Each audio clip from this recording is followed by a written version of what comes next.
and informative talk, TalkErie.com. Coming in.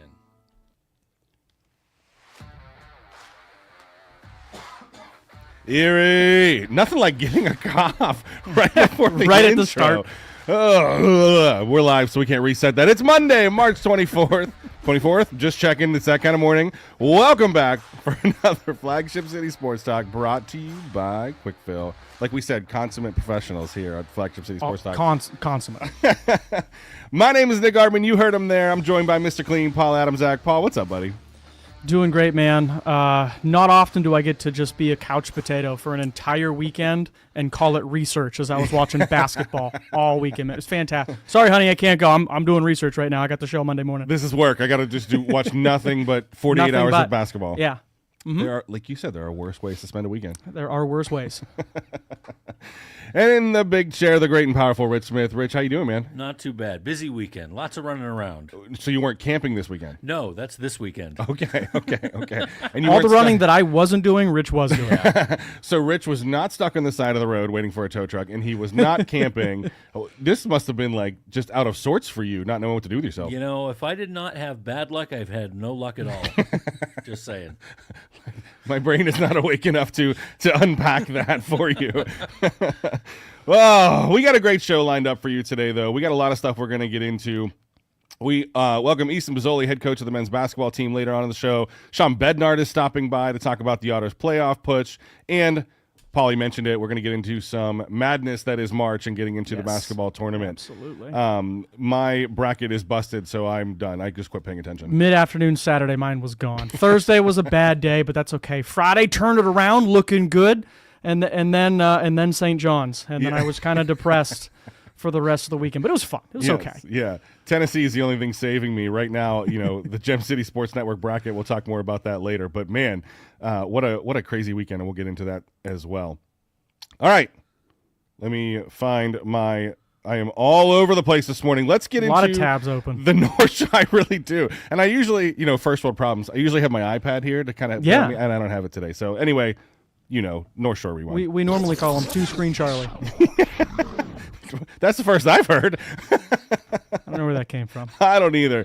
But really, this is the biggest news to come out of the county, out of the area, really out of college sports right now, is Carter Starace makes NCAA wrestling history as Penn State claims another championship. Penn State's Carter Starace became the first 5-time NCAA wrestling champion, clinching his record-setting title with a 4-3 victory over previously unbeaten Parker Kakaisen. Kakaisen? I thought it was Kakaisen. Yeah, Yeah. I'm just messing with you. Kakaisen, and helping the Nittany Lions shatter their own NCAA team points record en route to their 12th national championship in 14 seasons. That's good, right?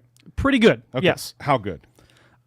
Historically good, I would say. A historic achievement is what I have in bold type on my Word document here. Yeah.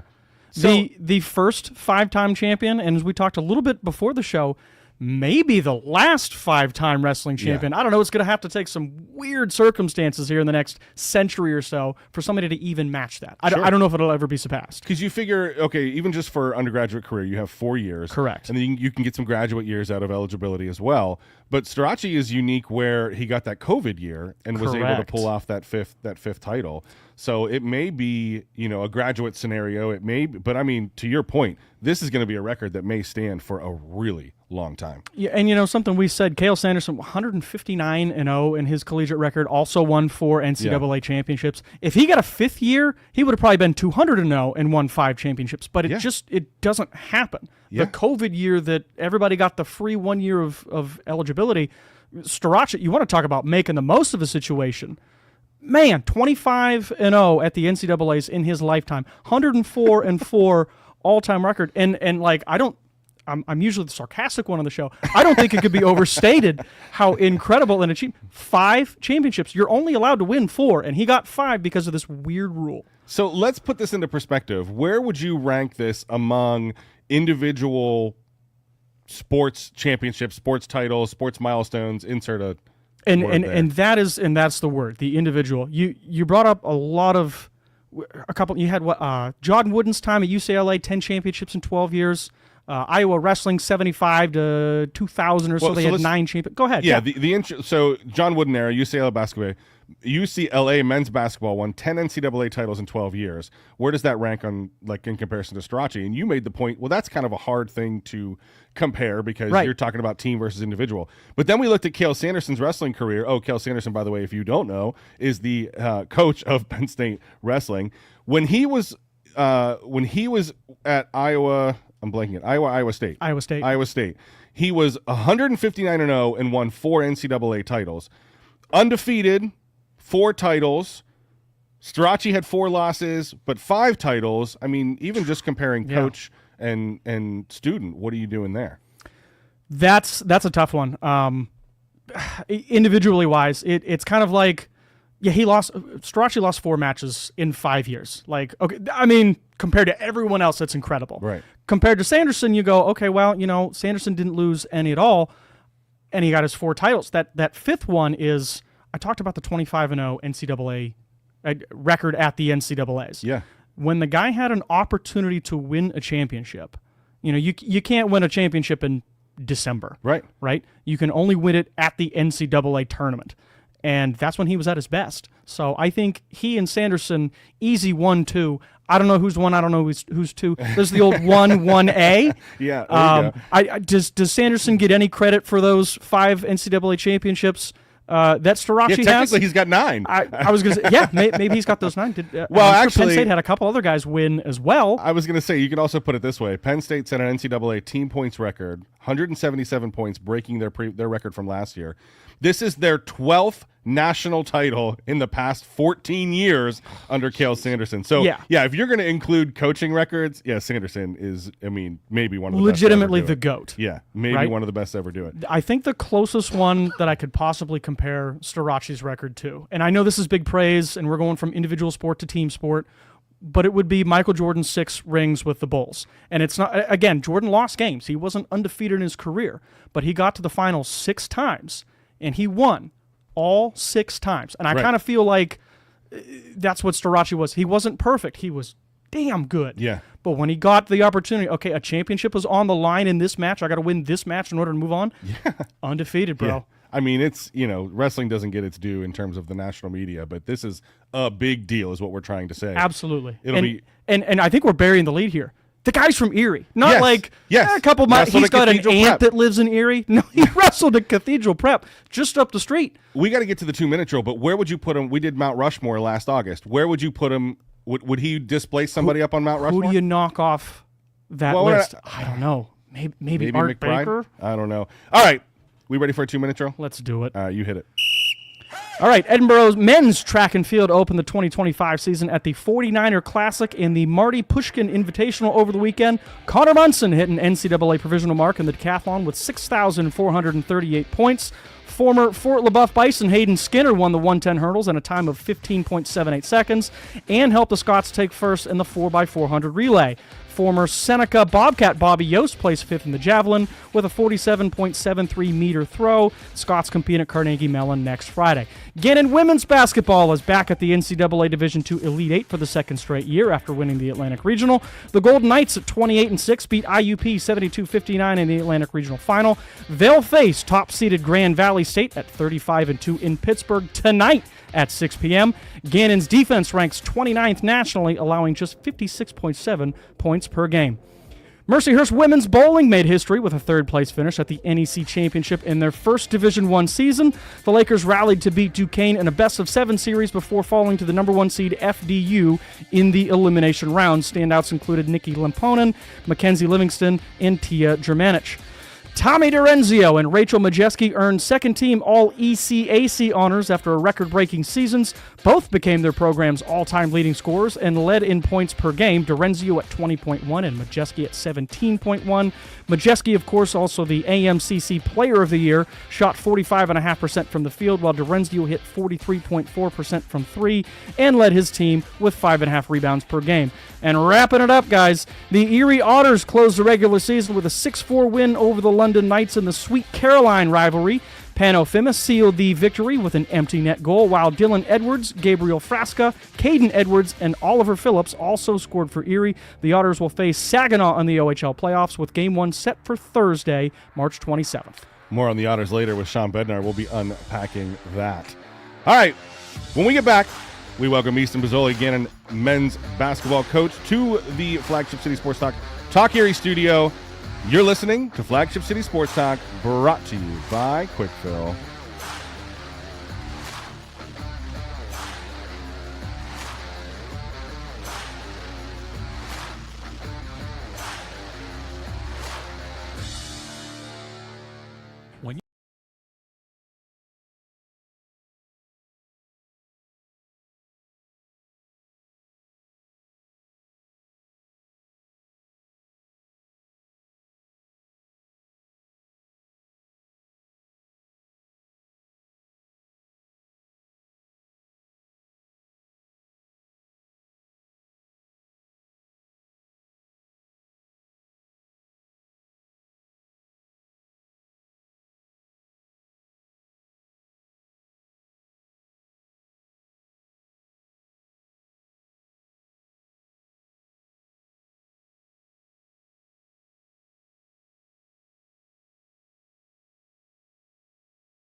Welcome back.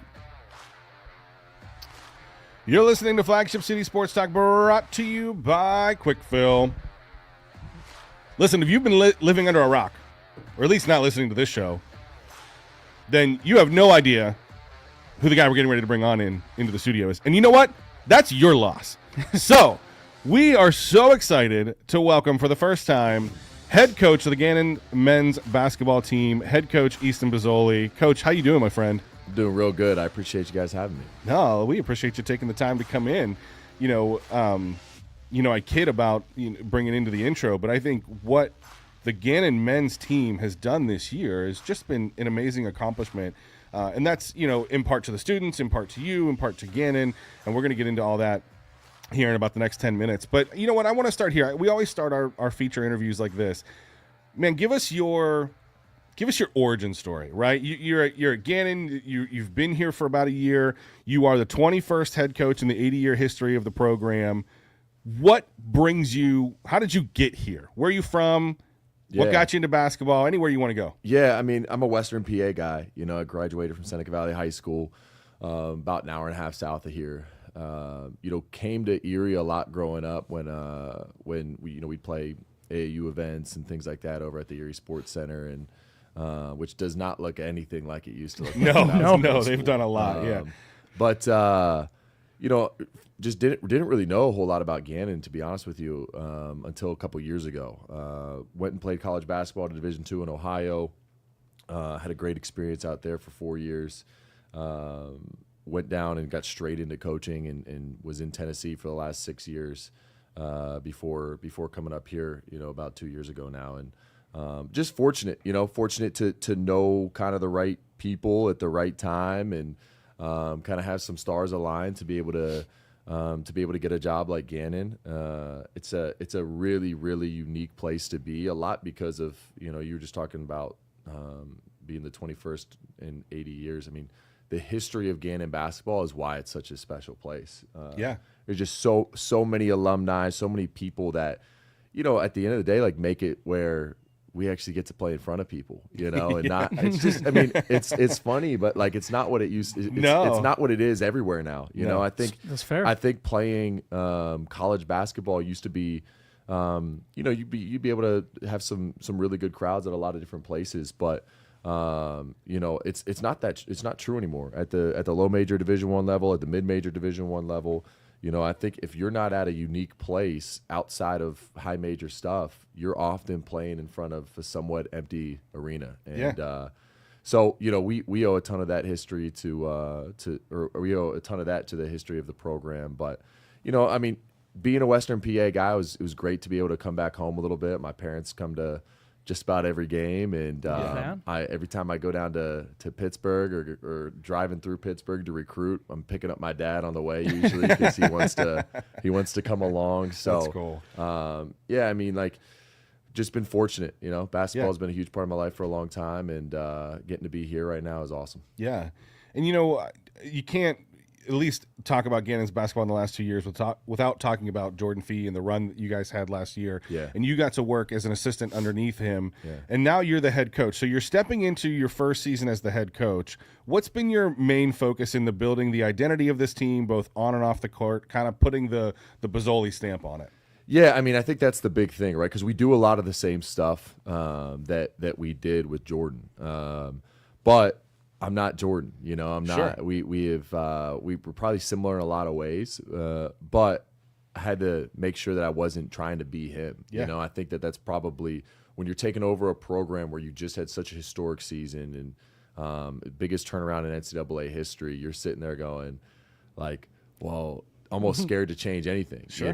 and real quickly it was just obvious to me. I got to, I'm not trying to be anybody else. I'm trying to be Easton Bazzoli, and working for him was awesome. I was able to learn a ton of things, but I think he's as good as it gets, and for us, it's just that not trying to be him, and making sure that I use some of the things that God's given me and use those talents and some of the things that migrate a little bit more towards my personality. Yeah, well, I mean, hey, that worked for you, right? Yeah. I mean, you have a PSAC men's basketball champion, a title to hold and carry into your office. Yeah, you go 27-7 this year. Maybe didn't get as far as you wanted to in the D2 tournament, but still had an impressive run. Only one team gets as far as they want to, though. Right, right, exactly. No, that's a great 100%, right? So, I mean, this has just been an amazing year for you and the team, and I think there is, even as a fan, there is a distinction of what you've brought to the team and the energy that you've brought to the team, and I think you see that on the court as well. So, Coach, if I read this correctly, when you took over the job April 2nd of last year, so you're coming up on your 1 year anniversary, you only had 3 returning players. Yeah. Lost quite a bit of talent. We just watched Omajafo play on Friday for Robert Morrison in the NCAA tournament. So you lost some studs. He's a decent player, isn't he? Decent okay. guy. Yeah, he's okay. So I guess what was the biggest challenge in rebuilding the team so quickly, and how did you approach that? Yeah. So I mean, first off, that's the era of college basketball that we're in. Correct. Is rebuilding every spring. We've got meetings this week, and I'm hopeful that a lot of these guys come back. But the reality of today's world is you have success and opportunities come for everybody. Sure. So, especially probably even different than what it used to be, where there's a draw and maybe I don't know, you name it, of what that draw could be. But now there's money. Right. So, Yep. there's guys out there that, people could look at your roster and go, I mean, he might be close to a 6-figure guy in the right situation. Mm-hmm. And, if you win at the D2 level at a really high level, a lot of guys are, the reality is probably a lot of them have already gotten calls. Sure. Whether they're in the portal or not yet. And that's the reality of what we're in. So, I think the thing that I have on my side is, I know I've been in coaching just long enough to where I feel prepared and experienced, while also I've been in coaching just short enough to where I know more of this than I do of the old realm, where you've got more people coming back every year than you have leaving. So the old can't teach an old dog new tricks. Yeah, You don't know enough tricks yet. I'm You're not just sure. learning I'm this not now. sure I ever got the fortune. I mean, probably my first couple years as an assistant, I got to be fortunate enough to be like, oh yeah, we got like almost our entire roster coming back, and I mean, it's just not the case anymore. A couple years ago it was 14 new guys. This past year was 11 new guys. If there's one thing that I feel like I've been able to hang my hat on in this business, it's been recruiting. That was probably a little bit of a head start for me. I was comfortable in that field, knowing we were going to have to sign a bunch of guys.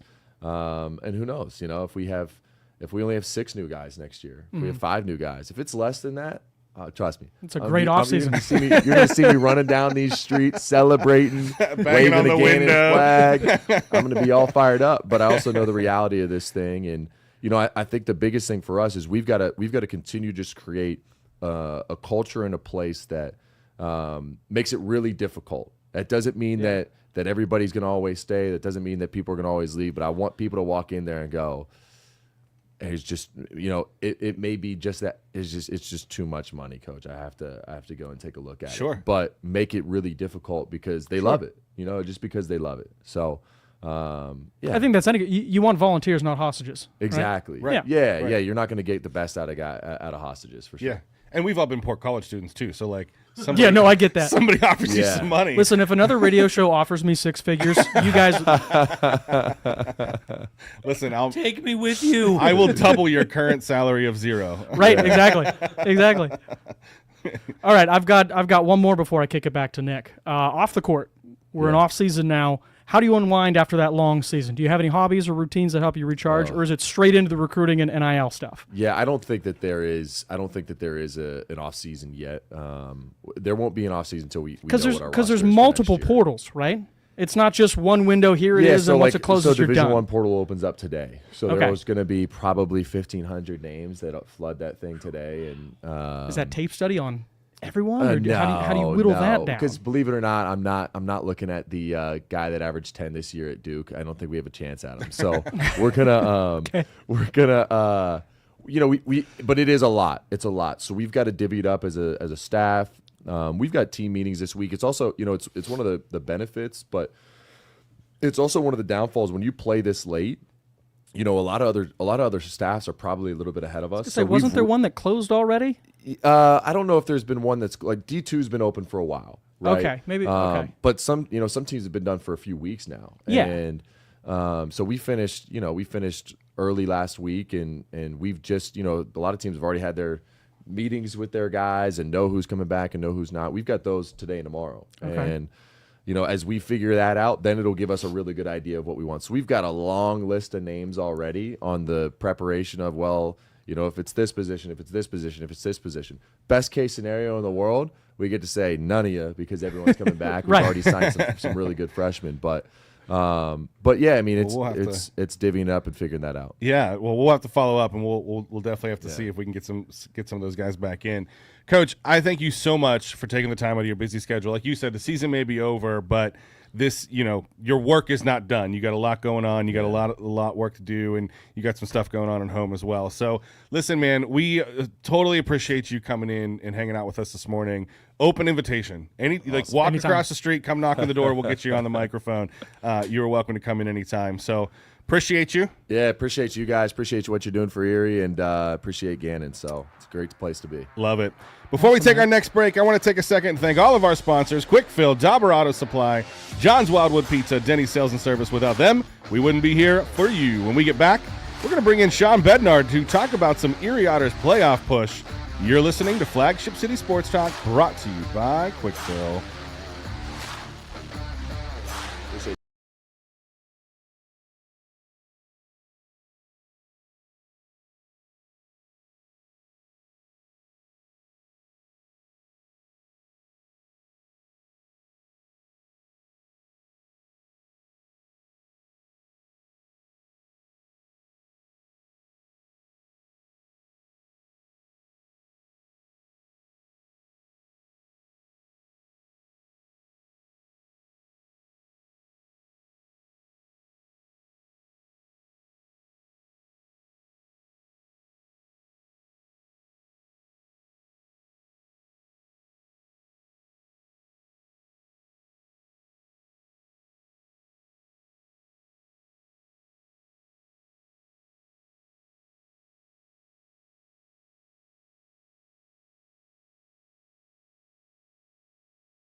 busy studio this morning. My gosh, it's been a busy studio this morning. Yeah, we well, you know, I decide I'm going to come to work early today. I come down and I'm going to be busy because Paul and Rich are usually here early and getting into the studio. I pull up to the front and it's dark, and I was like, the one day I come in early. So Rich and I were here on time. Like, we didn't get here any later than we normally do. No, I just had the wrong time in my phone. Somebody didn't get the memo. You still have daylight savings time on your phone? Listen, that's what something going on. I'm just, you know, personally Arizona time over here. rebelling. Oh, Yeah. Well, you heard him there. Speaking of the revolving door in the studio, we've had a lot of fun. But Shawn Bednard is back with us from the Erie Otters, and Shawn, you know, it's playoff hockey season, baby, and that's what we want to get into this morning. And is Shawn just said he kind wanted to of- be on our show first. Yes, that was on to make record. sure that people got the news from him here first. It has nothing to do with the fact that we're just the first show on the week, 9 o'clock on Monday morning. That's just convenient, you know? The OHL moved the schedule around just so. Yeah, we were going to play Monday morning, and I said, we can't do that. Flagship City Sports Talk's on. push the playoff back, you know. But no, so the Otters made the playoffs. 34-28 and 4 on the season, 2 shutout losses as well, finishing fifth in the Western Conference. Let's go ahead and, you know what, let's set up the playoff games first. What are we looking at? What's the schedule look like? What does that playoff schedule look like for the Otters as we move into playoff season? This is going to be a wacky schedule. It's going to be a wacky series. We have played Saginaw 4 times, 2-2 split. There have been no less than 8 goals in every game that's played, and each team has had an absolute blowout win. So you can throw out the record books on what this series is supposed to look like based on history. I don't really know what to anticipate. You know, if we see the Erie Otters that have showed up at some points of the season, we could very well sweep. If, you know, it's the Erie Otters that was playing a couple of weeks ago, we could get swept. But I think this is going to be a series that definitely has the opportunity to go to the distance, the full 7 games. You know, I think both teams have had up and down marches so far. A lot of superstars between these two teams. Obviously, on the Otters side, they'll be missing a few to start off the playoffs. But, you know, when you talk about the side of Saginaw, first-round picks in at least potential in Michael Misa, Zane Perek, who's got the world on his shoulders, Igor Chernyshov, who's been lighting up the lamp, and on the Erie side, Malcolm Spence, who's had a terrific second half and is expected to go top 15. Sam Alfano, 40-plus goal scorer. Pano Femus, a 30-plus goal scorer. There's going to be goals. You know, I feel bad for the goaltenders and the defense in this series because I just don't think, no matter their efforts, they're going to be able to keep the puck out of the back of the net. And this is an advertisement for the fans, because if you like seeing high-scoring hockey with a lot of hits and a lot of, you know, high-octane action, well, you got your series picked right here. Which is everyone. Oh, let's yeah. be honest. That's why you watch hockey. Yeah. I love when you go to a hockey game. This happened. I was at an Otters game a few weeks ago, and the guy in front of me never cheered for any part of the game until there was a potential fight. And then he jumped up out of his seat. He was like, "Yeah, get him!" And I'm like, "This is why you're here? Like, you know, there's like MMA and boxing, right?" I don't know. That's You were not sitting on ice. behind me that game. Thought I recognized you. So they start away, right? Road games on Thursday and Saturday, but then they're back home next week. What can we expect? You know, Tuesday, April 1st, Thursday, April 3rd, home games 3 and 4. What can somebody expect, you know, for those home games? Yeah, home games. First one's going to be really loud, not just because it's our first home game, but our great partners at Rebich Investments are presenting 2,500 fans with, I don't know if you've seen these before, it's called whack paper. It's basically like accordion style, like cardboard paper, and you fold it up, and then it makes the loudest sound. It's like a vuvuzela with like a loudspeaker on it, basically. So we have one that we've been testing in the Googling office, and I have air quotes vuvuzela. around testing, and you have one side of the office, and then like 60 feet away, it's right in your ear. So you multiply that by 2,500, And you didn't bring us one? That's I all know. I was going to Well, say, I we need to didn't give Rich one of those. Like, hey, guys, go. You got a commercial. Come on, I got to go to commercial. I know there's decibel levels that we have to stay under, and I'm not Fair trying enough. to, Okay. you know, bust these mics. So that's going to be really exciting. I know that we're talking about a potential little bit of an April Fool's giveaway, because it will be on April Fool's Day too. So a very limited April Fool's giveaway. We'll have more information on that if that chooses to be the case. But our fans are the best. They're crazy. They're loud. They live and die with every shift, which makes the game so exciting. And they're loyal. And even with it being a Tuesday night game, I fully expect a big crowd, a loud crowd, a ready crowd, and a crowd that's certainly going to, cheer when it's time and boo even louder when it's time on the opposite side. and root for fights, apparently. Yeah. Absolutely. As needed. As needed. Rich is passing me pictures of Vuvuzela. Now You I don't know remember what you're that? talking about. No. Oh, Maybe that was a don't big I thing. remember that? It's like- 120 It's not like it's a decibels? So that was a world. I'll Oh, explain off I air. didn't see that. 120. Oh. We definitely need one of those in studio. Let's try to get this thing back on the rails here, and obviously that's left to me. All right, Shawn. Here's my question for you. This is very high-minded and professional. The organization. Stop laughing. The organization's mindset for these upcoming games. Yeah. Does Chris Millette have a long leash? I mean, he just got here. Whatever happens, happens. We'll build for next season. Or is there a bit of a hot seat if he doesn't show what the organization needs to see? His truncated hiring process was just that, and the Otters will go through a full head coaching point at season's end.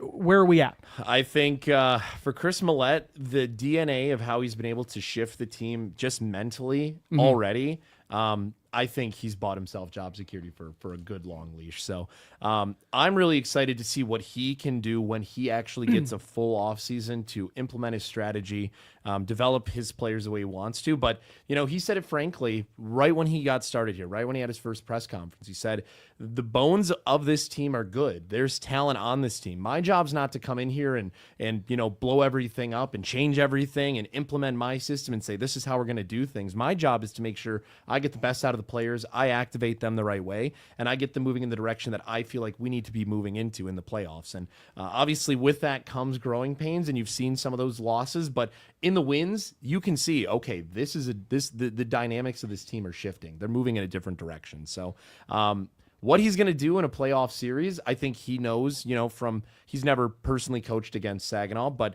he's coached against a lot of teams who play like Saginaw in the Western League.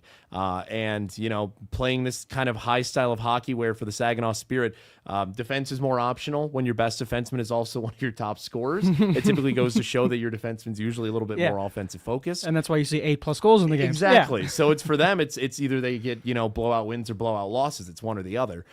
So I think for him, he likes to implement systematic changes into the game where it's kind of trying to take control of the offensive end and not really allow breakouts and odd man rushes up the ice the other way. So if that system can be implemented properly by the players, I think Erie has control and opportunity in the series. But you can just tell, like, this guy's a hockey mind. He's been in the Canadian Hockey League for over a decade, and he played pro hockey even longer than that. So I'm excited to see what he can do when it comes time for him to develop the team in the offseason under his lineage. But right now, let's just keep that offseason as far away as we can. So, history doesn't repeat itself, but it does inform the future. So if we take a look back, doctor, if we take a second and go back to the season, what do you think is the strength of this team going into the playoffs, and what's something they need to maybe work on? I would say the strength of this team is that when they're all clicking with the same chemistry, it is impressive what this team can do. Crisp passing, great scoring. Even on the defensive side, while we've obviously had some pieces missing, namely Matthew Schaefer. When the defense knows its role and knows it's people that it has to shut down, and it does that, it does a great job. I think sometimes the problem that the team has run into, and I think this comes in transition, this comes with growing pains, and there is a lot of youth on this team, is that they start to overthink things. And I think, it comes to a point Paralysis by analysis. Yeah, exactly. It's even like there was a couple weeks ago where we were leading in a game 2-0. One goal came against us, and it just seemed like, hypothetically, the world was ending. And the guys were going into panic mode and going into more of a shell of a team that they shouldn't be. So if they can avoid those pitfalls and avoid those mistakes and stop trying to think too much about the game and play more loose, set up your systems, and have fun, I think that ultimately informs what a good team does. Is if you're playing loose and you're not, holding the stick too tight, you're not trying to make the perfect shot, you're not trying to make the perfect pass, but you just let the game flow, you find success. So for Erie, when they have success, it's when they run their system and try not to overthink things. Now, we haven't seen Schaefer since December. Sorry, I told you to go, and then I'm popping in. This is exactly where I was going. Just a quick, Go ahead. Yeah, is Schaefer, is she going to be back for the playoffs? Your guess is as good as mine. TBD. Yeah. Unfortunately, it's one of those things where we only know what we know. Just Sure. with there's so many layers of there's coach, there's GM, there's player himself, and then there's the overarching agent. So you have to respect all the different dynamics that come in here. If it were up to Matthew Schaefer, I'm sure he'd say let me take the ice. Is he fully healed to be there? I'm not sure yet. I can at least confirm, as our coaches confirm, that he has skated. He's taken the ice, albeit not full practice, not full drills, anything like that. But he has been out on the ice. I'm hopeful. I'm an optimist, and anytime I see anything like that, I share the same thing as the fans of, he's on the ice, so that means he's probably close to return. But the most important thing for him and for Carey Terrance is that, with the injuries that they sustained, especially for him going into his draft in the summer, and for Carey, in his year after his draft, where now he's looking at his hockey future. Most important thing is that you return when the body's healed. Right. Maybe that doesn't align with the playoff schedule. Maybe that doesn't align with the offseason schedule, but you're too young and you have so much hockey left in your career where you got to make sure that you're at proper playing potential. So Yeah, it's not just this year decision. exactly. Right. Yeah. Especially for those guys. So All right. hopefully, Yeah. but not sure. Us too. Would be wonderful, wouldn't it? Real boon to the team. So, okay, we mentioned Schaefer, we mentioned Terrance. Playoff action now. Yeah. Who, for the fans, who might Erie lose this offseason? That is to say, who might we be watching play in an Otters uniform for the last time? Well, the obvious answer, at least, is our overage class. Sam Alfano, again, 40 goals there. Martin Mishiak, well over 20 goals there, and Pano Femus over 30 goals there. Be calculated between those three guys. That's a big three. It's 226 points in one season. So Martin Mishiak's going to be competing at Chicago Blackhawks camp and hoping to make the Rockford Ice Hogs next season. Pano's going to the University of Notre Dame, and I'm sure he's going to set the world on fire over there in South Bend. And for Sam Alfano, his hockey future could be he goes collegiate and dominates in the NCAA level, or I could see him sign an ECHL contract right as soon as our season comes to an end and be an absolute bruising offensive power forward. So those guys certainly. I'm not sure with some of the other players. We've been trying to figure it out from our own mindset of, Sure. with the NCAA guys, Callum Hughes, Quinn McCall, Garrett Fraser. Callum Hughes seems like a player who would really excel at the NCAA level. And for him, he's a guy who wants to go to the NCAA level at some point. Will those guys go to their respective universities, or will they say, I really like the OHL level, I want to stay here until my time's ending? It's tough to say. We've never gone through an offseason where we've had collegiate These prospects rules, before. right. Exactly. Yeah. And then, a guy like Carey Terrance, he had a tremendous season before the injury. If he hadn't been injured and this season had came to an end, I could have seen him get called up to the AHL. Will he be in the AHL next season or the NHL?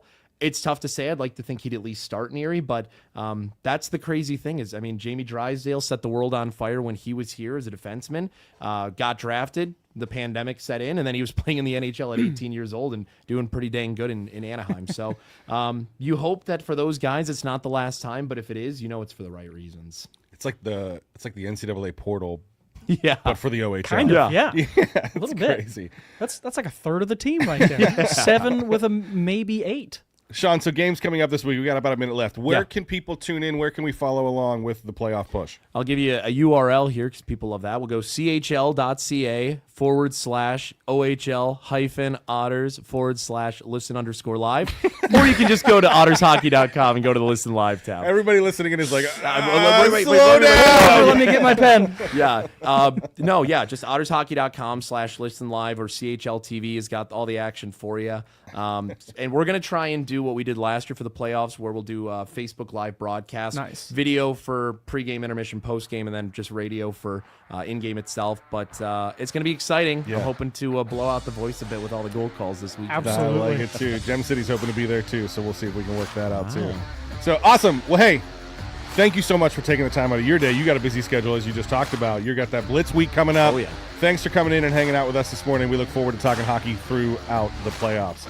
All right, we got to take a break, but when we get back, we're going to talk some March Madness. You're listening to Flagship City Sports Talk, brought to you by Quick Fill.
Welcome back.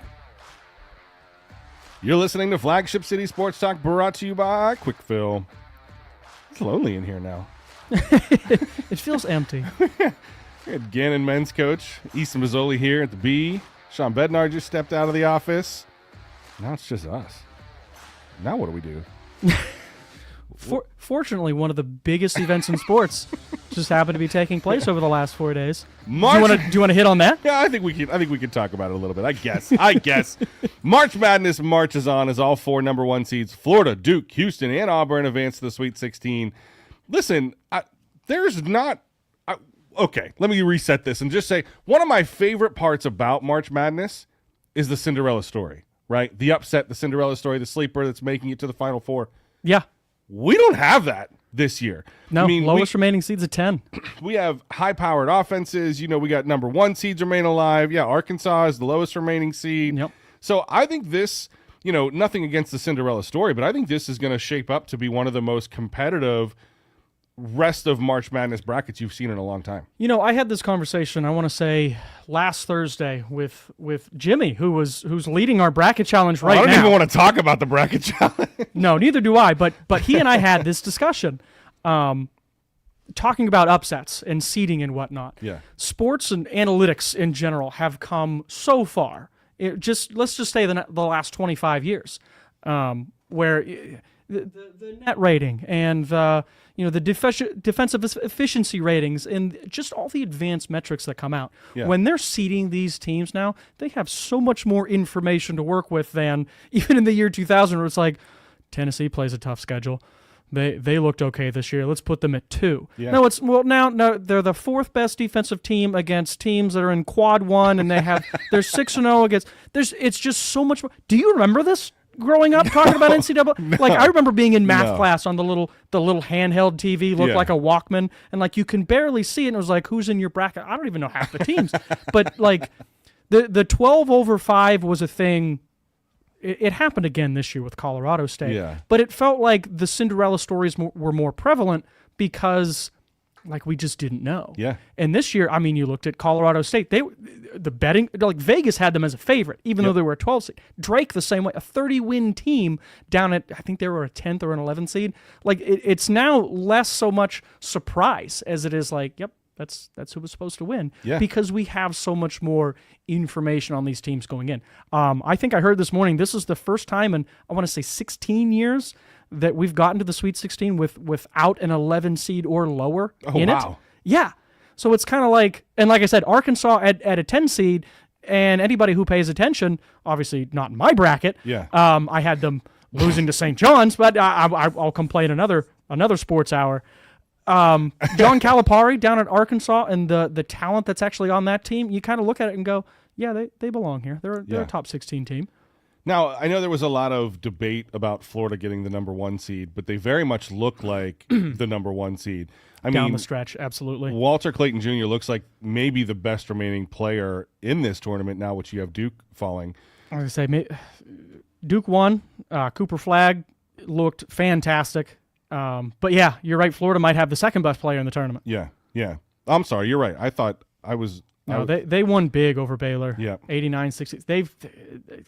They're like not even missing shots. Yeah. They won by 40 against Mount St. Mary's. They won by 23 over Baylor. That poor Arizona team that just got by Oregon. Yeah.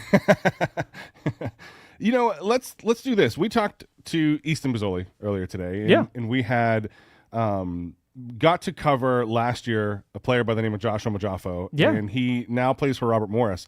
And Robert Morris, I think, nobody saw them competing against Alabama, right? But Robert Morris, their defense really stepped up. And, I mean, their offense was put up 81 points against Alabama. So how concerned are you for Alabama defensively after giving up 81 points to Robert Morris? Hold on, I'm going up here. I guess it's more of a I'm looking surprise. at the wrong side of the bracket. No, I don't think so. Alabama's an offensive team, right? Robert Morris, and they play a very similar style of basketball. Yeah. And actually, that was a Friday game. I watched most of that game. Yeah. Just for Omajafo. Yeah. Smaller Fun guy. story to watch. But I told you right before, I was like, every time Four got the ball, I was like, oh, he's driving. Yep. And he was. So Alabama had a size advantage in that one. They took advantage of a St. Mary's team who I think was just absolutely worn out in that first round win against Vanderbilt. Alabama puts 80 on St. Mary's. They're going to get BYU. BYU, not a team I had upsetting Wisconsin. No. So that'll be a fantastic matchup. BYU, another team, very, very dangerous at that 6th seed. I'm not worried about Alabama. They can score the basketball, and if you can score the basketball, you have a chance in any game. Yeah. And now we kind of reset, too. This is that we had 4 straight days, high intensity, like 8 different locations. You play a game, you get a day off, you get 1 day to look at who you're playing next, and then you're going to go play another high-level, high-intensity elimination game. Yeah. Now you get 3, 4, not quite 5 days off. Yeah. But you get a little bit of time to rest. So we're going to see that A1, guys in shape, and they're going to have all that energy. Sure. It's the tournament kind of resets at this point. I'm not worried about Alabama. I still think they get by BYU.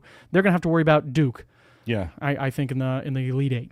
So we don't have that Cinderella story to maybe watch, but which lower seeded team do you see potentially pulling off an upset coming into the Sweet 16? Oh, I think it's going to be hard to get by Arkansas at this point. Like I said, I had St. John's beating them. R.J. Louis put him on a milk carton because he didn't show up against Arkansas, unfortunately. Texas Tech had a great game against Drake, 77-64 in that final. Drake, I mentioned it earlier, 30-win team. They hung with them throughout most of the game. It was a 4 or 5 point game throughout. Texas Tech pulls away at the end. They can absolutely score. One of my favorite guys on Texas Tech, Federico, played at Pitt the last couple of years. He's an absolute force down low. But Arkansas, so much length, so much athleticism. Yeah. And again, Coach Cal, Hall of Fame head coach. Look, man, I made that mistake already this tournament. I'm not counting Arkansas out until they will potentially see the Florida-Maryland winner, which I got Florida in that game. I think so too. Yeah. I think you're going to... Maryland shouldn't be there. They That's traveled at the end of that game. So, listen, I can count to 3. that was 3 steps. So you pick St. John's. Now that they're out, who's your, real quick, who's your team you think makes it to the national championship? Well, I had St. John's and Duke, and I put Duke there because they had the best player in the tournament. I was a little bit concerned about Cooper Flagg and the ankle injury coming in. Yeah. I'm not concerned anymore. He's been absolutely dominant. The rest of that team has stepped up. They are hitting like 60% from beyond the arc. It's just something absolutely ridiculous. Everything they put up is falling for Duke. Florida's going to be good. Arkansas is a tough matchup. Houston, Purdue, Tennessee, Kentucky, a lot of good basketball teams. Yeah. I think Duke is the one to beat right now. Well, Tennessee is saving my bracket. We'll finish out with our bracket challenge here right now. Like you said, leading the bracket in the Gem City Sports Network ESPN tournament is Jimmy at number 1. If we scroll down, we see IP. He's not here today, but he's sitting at 19. Now you drop to... You got to go to the second page. We'll go to the second page for mine. you and I. I mean, yeah, it's not looking good for us. 39 and, let's just say not good. Erie, thanks so much for joining us today. My name is Nick Artman, signing off for Paul Adams, Zach, and Rich Smith. That's it. We're done. Have fun.